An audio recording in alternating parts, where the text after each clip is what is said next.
Ads లేకుండా latest episodes చూడండి. ఏ ముదరష్టపోళ్ల కళ్ళు పడ్డాయో నా మనవడి జీవితాన్ని పాడు చేయాలనుకున్నాయి. వాళ్ళ కళ్ళు పేలిపోను, వాళ్ళ కాళ్ళు పడిపోను, వాళ్ళ పక్షవాతం రాను, నోరు పడిపోను, చేతులు విరిగిపోను. అమ్మా ఏంటే టైం అవుతుందమ్మా కార్యానికి.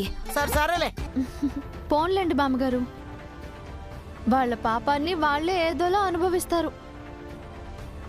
నాకు అన్నయ్య మీద ఏ కుట్ర జరిగినా నేనుండగా అది పని చేయదు అని వాళ్ళకి ఇప్పుడిప్పుడే అర్థమవుతూ ఉంటుంది. మీరేం కంగారు పడకండి, నేనున్నాను కదా. ఛాన్స్ దొరికింది కదా అని రెచ్చిపోకు, వెళ్ళిక్కడి నుంచి. అమ్మా చైత్ర, దీని గురించి నీకెందుకులే గాని వెళ్ళి స్మైలీ సంగతి చూడమ్మా. హా చూస్తాను బామ్మగారు, స్మైలీ సంగతి చూడకపోతే ఎలా?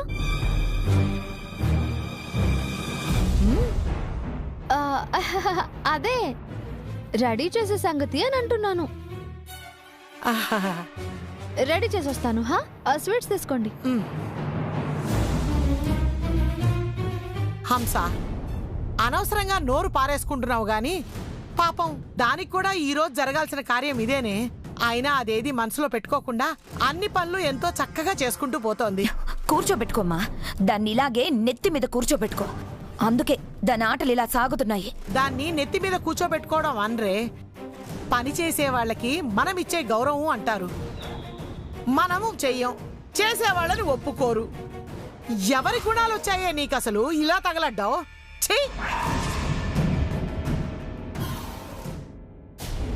ఏదో ఫార్మాలిటీకి రెడీ చేయడం తప్ప వేసిన మేకప్ వేసినంతసేపు కూడా ఉండదు.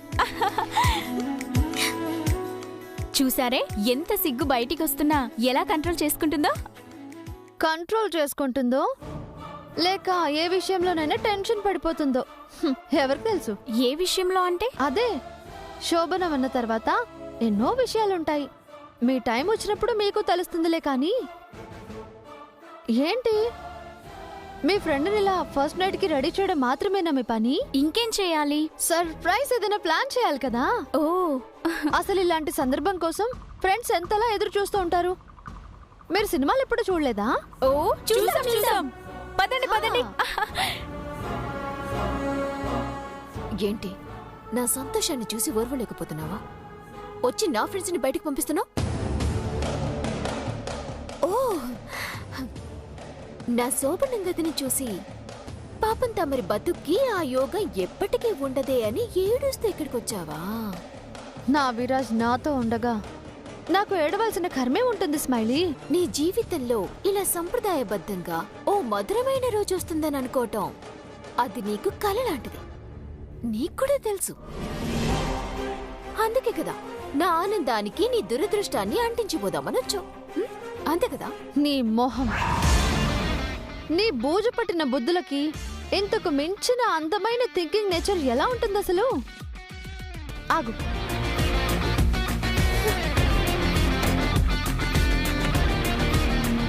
యునో, నువ్వు ఈ ఇంట్లో ఎందుకు అడుగు పెట్టావో, ఎవరి మనిషిగా అడుగు పెట్టావో ఐ నో ఎవ్రీథింగ్ స్మైలీ. ఏంటి ఏం బాగుతున్నావు? ఏం బాగుతున్నావు? ఏం తెలుసు నీకు? అరెరెరెరే, ఇలా బీపీ పేషెంట్లా అరిస్తే పేషెంట్ అవుతావు కానీ మంచిదాని వైపోవు.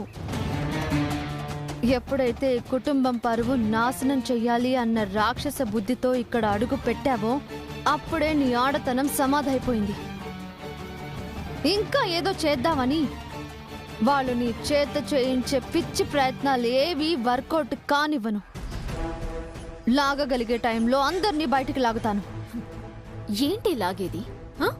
నీ మాటలతో నన్ను భయపెట్టాలని చూస్తున్నావా? నేను ఈ ఇంట్లో అడుగు పెట్టకూడదని ఎన్ని విశ్వ ప్రయత్నాలు చేశావో నాకు తెలీదా? అయినా నువ్వు ఆపలేకపోయావు. అందుకేగా ఇప్పుడు నా వెనకే కోడలంటూ ఇక్కడ అడుగు పెట్టి కొత్త ప్రయత్నాలు చేస్తున్నావు. అది తెలుసు ఇది తెలుసు అని ఎన్నో బిస్కెట్లు వేసినా నేను నీ మాయలో పడను. నువ్వు నా మాయలో పడటం ఏంటే? ఆల్రెడీ నువ్వు మాయలోనే ఉన్నావు. ఆ మాయలో నుండి బయటికి రా అని చెప్తున్నాను. ఇక్కడ నిన్ను అడ్డు పెట్టుకుని ఈ దేవాలయం మీద పగ తీర్చుకోవాలని చూస్తున్నారు వాళ్ళు. ఆ విషయం నీకు అర్థం కాక నువ్వేదో తెలివిగా ఈ ఇంట్లో అడుగు పెట్టాను అని అనుకుంటున్నావు. కానీ ఏదో ఒక రోజు అన్నీ బయటకు వస్తాయి స్మైలీ. ఆ క్షణంలో బలిపశువుగా మిగిలిపోయేది నువ్వే అని చెప్తున్నాను. నువ్వే మర్చిపోతున్నావు. అందుకే చెప్తున్నాను స్మైలీ, నువ్వు ఈ ఇంటి కోడలివి, అది గుర్తుంచుకో. ఎందుకంటే ఆనంద్ గారి భార్యగా ఆ గదిలో అడుగుపెట్టిన క్షణాన నీ మనసులోని మలినాలు తుడిచేసి నీ మెడలో తాళికి మాత్రమే విలువిచ్చి బ్రతకాలి.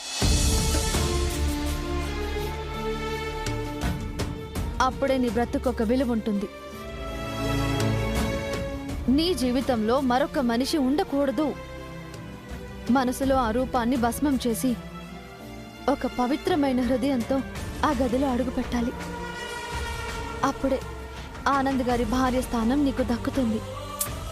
ఏంటేంటేంటేంటేంటి? ఇక్కడ నా స్థానమేంటో నువ్వు నాకు హితబోధ చేస్తున్నావా? అసలు నువ్వెవరి నాకు చెప్పడానికి? తాలి కట్టినోడితోనే పెళ్ళామనిపించుకోలేని నువ్వు ఈ ఇంటి కోడలిగా నేనెలా ఉండాలా అని నాకు క్లాస్ పిక్తున్నావా? వాట్ ఎ ఫన్నీ మూమెంటా? నాకు నీతులు చెప్పడం కాదే, అసలు నీ బతుకు ఇక్కడ ఎన్ని రోజులో వేళ్ల మీద లెక్కేసుకోమా. రోజులు లెక్క పెట్టుకోవడానికి నేను పన్నాగాలు పన్ని ఇంట్లో అడుగు పెట్టలేదు. ఆ విధే నన్ను ఈ ఇంటికి కోడలిగా రప్పించింది. విరాజ్కి మీరు నా మీద ద్వేషాన్ని రగిలించేలా చేశారేమో కానీ నా మీద ప్రేమని దూరం చేయలేకపోయారు. తన నుండి ఈ ప్రాణాన్ని కూడా దూరం చేయలేకపోయారు. ఓకే, అదంతా గతం, వదిలే. అయినా ఇప్పుడు ఇక్కడ నేను నా స్థానం కన్నా నువ్విక్కడ బ్రతికే విధానం ముఖ్యం. పద్ధతి మార్చుకోమంటున్నాను, మార్చుకో. ఆనంద్ గారితో నీ జీవితం బాగుంటుంది. స్మైలీ, నీతో ఇదంతా చేయిస్తుంది ఎవరో చెప్పు. వాళ్లతో నీకు ఏ ప్రమాదము లేకుండా నేను చూసుకుంటాను. నీ మాటలతో ఈ ప్రపంచాన్ని మెస్మరైజ్ చేయగలవేమో కానీ నన్ను మాత్రం నమ్మించలేవు. అది ఎప్పటికీ జరగదు చైత్ర. వెళ్ళిక నుంచి వెళ్ళు. వెళ్ళిపోతున్నాను అంటే ఏమీ చేయలేక వెనకడుగు వేస్తున్నాను అని అనుకోకు. నీ మనసులో దురాలోచనలు ఉన్నంత కాలం నీ ఒక్క అడుగు కూడా ముందుకి పడనివ్వను. నీకు ఏ సంతోషాన్ని దక్కనివ్వను. ఇది నా నమ్మకం మాత్రమే కాదు, ఇదే వాస్తవం. ఏది జరగనివ్వను. దేని మీద ఆశలు పెట్టుకోకు.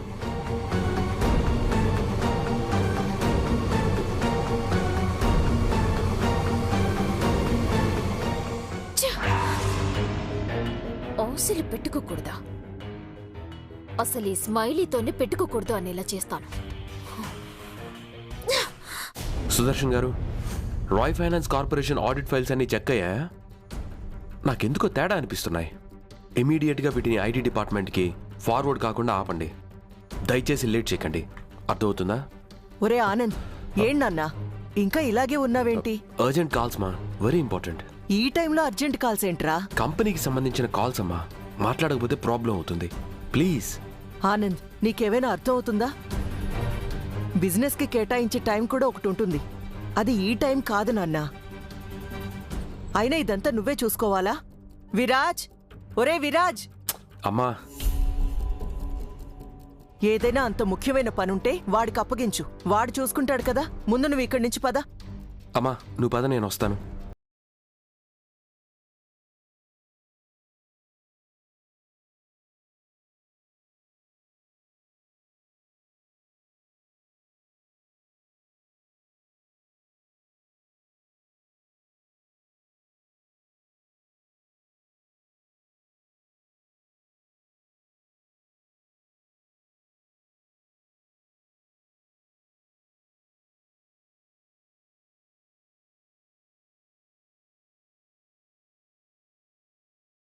అన్నయ్యకి ఏమైనా ముఖ్యమైన కాల్స్ వస్తే నువ్వు అటెండ్ చేసి మేనేజ్ చెయ్యి, సరేనా? ఓకే. అమ్మా, మీరు నా విషయంలో ఆలోచిస్తున్నట్టుగానే విరాజ్ విషయంలో ఎందుకు ఆలోచించడం లేదు? ఈరోజు తనకు కూడా ముఖ్యమే కదమ్మా. ఒరే ఆనంద్, నేనేమి వాడిష్టానికి విరుద్ధంగా లేను. విరాజ్కి వాడికి నచ్చినట్టుగానే ఉన్నాడు. వాడిని అలాగే ఉండనివ్వు. నువ్వు పద ముందు. ఎటు? ముందు నువ్వు పదరా. నువ్వు చూడు నాన్న, నువ్వురా. ఏంటో. Hello sir. నేను ఎండోమెంట్ ఆఫీసర్ భరత్తో మాట్లాడుతున్నాను సార్.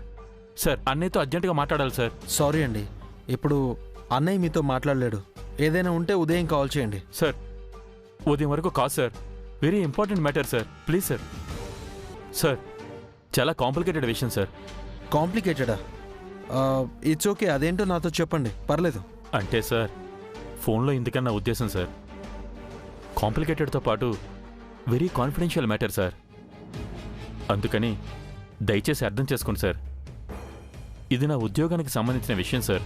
అంతకన్నా మీ ఇంటి పరువుకి ఎఫెక్ట్ అయ్యే very sensible issue sir. Fine, మీరు ఎక్కడున్నారో నాకు లొకేషన్ పెట్టండి, నేనే వస్తాను. త్వరగా రండి సార్.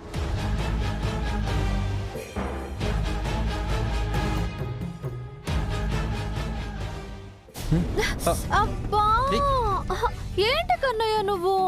గుద్దేసిందే కాకుండా ఏంటని నన్నే అడుగుతున్నావా? కళ్ళు మూసుకొని వస్తున్నావా? కళ్ళు మూసుకొని వచ్చినా చూసుకొని వచ్చినా సర్వాంతర్యామిలాగా అన్ని చోట్ల నువ్వే కనిపిస్తున్నావు కన్నయ్య. అంతలా నన్ను కమ్మేస్తున్నావు. మరి కమ్మడం కాదు, కుమ్మేయాలి నిన్ను. మెహూనా, అవును, ఈ టైంలో నీకు కార్ కిస్తో ఏంటి పని? చెవిలో పెట్టుకుని తిప్పుకుందామని. ఇడిపో. అబ్బో, బెటకారం కన్నయ్యకి. సర్లే కాని, ఎక్కడికి వెళ్తున్నావు ఈ టైంలో? నీకెందుకు? తెలుసుకోవాలి కదా. చెప్పాల్సిన అవసరం నాకు లేదు. తెలుసుకోవాల్సిన బాధ్యత నాకుంది కన్నయ్య. బాధ్యత లేదు, ఏమీ లేదు. కీసివ్వు. కారణం లేకుండా కిస్ ఇస్తానేమో కానీ ఎక్కడికి వెళ్తున్నావో తెలియకుండా ఈ కీస్ మాత్రం ఇవ్వను. ఇస్తావా? ఇవ్వవా? కిస్ ఇస్తాను. కీస్. ఓ, కీసా? ఎక్కడికి వెళ్తున్నావో చెప్పొచ్చు కదా కన్నయ్య. నీకది అనవసరం అని చెప్పాను కదా. అయితే నీకు ఇది అనవసరం, నేనివ్వను. ఇవ్వు. ఇవ్వను. ఇవ్వు. ఇవ్వను. ఇవ్వమంటుంటే ఇవ్వు. చెప్తుంటే అర్థం కావట్లేదా? నువ్వు అసలు చెప్పట్లేదు కదా అర్థం కావడానికి. దయచేసి నన్ను వెళ్ళనిస్తావా ప్లీజ్? సరే, ఇంతగా రిక్వెస్ట్ చేస్తున్నావు కదా, వెళ్ళు. ఎక్కడికైనా కూడా నాకు చెప్పనక్కర్లేదు. థ్యాంక్స్. కానీ నీకు కూడా నన్ను తీసుకొని వెళ్ళు. నువ్వేం చేస్తావు నాతో వచ్చి? ప్రతి మగాడి విజయం వెనుక ఒక ఆడదుంటుంది అని అంటారు కదా, ఆ సామెతని ఆడదానిగా నిజం చేస్తాను కన్నయ్య. కాకపోతే వెనక సీట్లో కాకుండా నీ పక్కన సీట్లో కూర్చోబెట్టుకో. ఏం అక్కర్లేదు. అయితే ఓకే. ఏయ్, హలో, కీవు. అక్కర్లేదన్నావు కదా. అక్కర్లేదు అన్నది నిన్ను, కీని కాదు. నేను అక్కర్లేదంటే ఎలా? నీకు ఎనర్జీ బూస్టర్గా నేను నీతో వస్తాను. మన మధ్య జరగాల్సిన రాజకార్యాలు బోలెడున్నాయి కదా. రాజకార్యాలా? వెదవ డ్రామాలు ఆడకు. కీసివ్వు. ఏంటిచ్చేది? నిజానికి ఆ కార్యమేదో మనకి జరగాలి, కానీ అర్హత లేని దాన్ని మర్యాదలు చేసి మరీ గదిలోకి పంపించారు. దానికి కారణం నువ్వే కదా. నేనే. అదే కదా నా కర్మ. ఆ పొరపాటుని దిద్దుకోవడానికే నా నాగుచాట్లు నేను పడాల్సి వస్తుంది. నువ్వేమో అర్థం చేసుకోవడం లేదు. ఎలా అర్థమయ్యేలా చేయాలో నాకు తెలియట్లేదు. అదంతా కాదు గాని, నీకు కూడా నన్ను తీసుకెళ్తావా లేదా? తిప్పి అదే టాపిక్ వస్తావా ఇప్పుడు? తీసుకెళ్ళను. సరే అయితే నేను కీస్ ఇవ్వను. ఇస్తావా? ఇవ్వవా? ఇవ్వను. ఇవ్వను. ఇవ్వు. ఇవ్వను.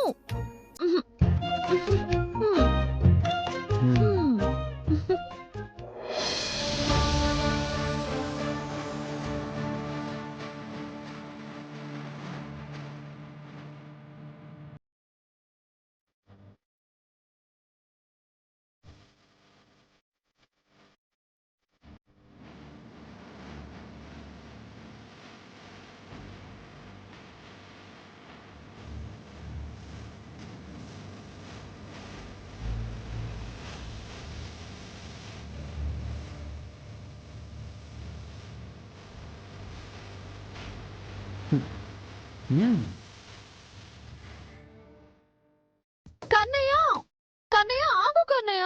వెళ్ళు.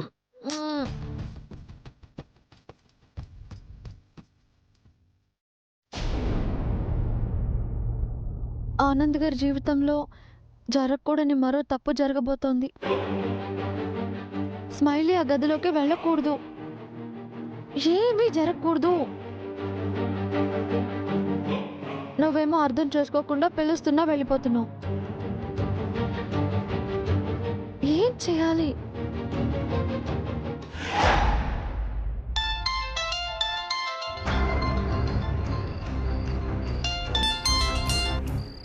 ఏంటి కాల్ చేద్దని చెప్పాను కదా. చెప్పావు కానీ కొంచెం టెన్షన్ ఉంటుంది కదా బేబీ. విగ్రహం విషయం ఎంతవరకు వచ్చింది? విగ్రహం విరాజ్ గదిలోనే ఉంది. బయటికి తెస్తా అన్నావు కదా. ఆ ప్రయత్నమే చేశాను. బయటికి తేవాలని ఆ విగ్రహాన్ని గిటార్లో దాయాల్సి వచ్చింది. కానీ అనుకోని పరిస్థితిలో ఆ గిటార్ని విరాజ్ గదిలోనే ఉంచాల్సి వచ్చింది. అది తెలిసిన విషయమే, మరి ఇప్పుడు ఎలా స్మైలీ? ఎలా దాన్ని బయటికి తీసుకొస్తావు? డోంట్ వరీ, విగ్రహం అయితే సేఫ్గానే ఉంది. అది గది దాటి బయటికైతే రాలేదు. బేబీ, అది మన చేతికి వచ్చేంత వరకు టెన్షన్ ఉంటుంది కదా. ఇలాంటి పనుల్లో టెన్షన్ కాక ఇంకేముంటుంది? తప్పదు అంటే తప్పదు అంతే. టైం చూసి వర్కౌట్ చేయాలి. టైం చేయి దాటిపోయేలా ఉంది అంటున్నాను. అది నీకు అర్థమవుతుందో లేదో నాకు అర్థం కావట్లేదు. టెస్టింగ్ పూర్తయి ఎండోమెంట్ వాళ్ళు రిపోర్ట్ సిద్ధం చేశారంటే పరిస్థితి మామూలుగా ఉండదు. ఈ పాటికే విగ్రహం మన చేతుల్లో ఉండాల్సింది, కానీ లేదు. చూడు, ఈ రాత్రికి ఎలాగైనా ఆ విగ్రహం నా చేతి. ఈ రాత్రి నాకు ఇక్కడ ఫస్ట్ నైట్ అవుతుంది. నీకు అర్థమవుతుందా? నాకు ఫస్ట్ నైట్ అంటున్నాను. అంటే రేపటి నుంచి మేము అసలు నీకు గుర్తుంటామో లేదో. ఫస్ట్ నైట్ కదా నీది, ఎవరికి తెలుసు? రేపొద్దున నేను ఫోన్ చేస్తే పృథ్వీనా ఎవరో అంటావేమో. ఏం మాట్లాడుతున్నావు పృథ్వీ? నన్ను మర్చిపోవు కదా అంటున్నా. నేనొకరికి భార్యనయ్యిందే నీకోసం. నేను నీ దాన్ని, అది నువ్వు మర్చిపోకు. అయినా నేను నిన్నెలా మర్చిపో.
నీ నిజ స్వరూపం తెలియక నీ మీద ఆశలు పెంచుకున్న మా అన్నయ్యని బాధ పెట్టకు. నువ్వు చేస్తుంది ఇష్టం లేకపోయినా నేను భరిస్తున్నాను. కానీ ఒకటి గుర్తుపెట్టుకో, నా అన్న చిన్న మోసాన్ని కూడా క్షమించాడు.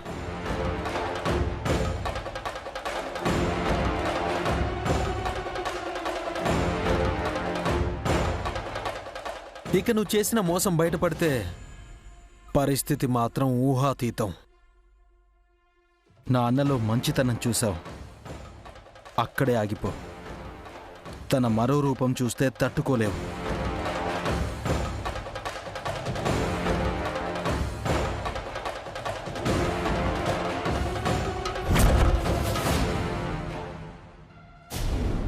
లక్ష్మి, పాలెవరు తెమ్మన్నారు? స్మైలీ అమ్మగారమ్మా. నేను ఇస్తాను, ఇలా ఇవ్వు.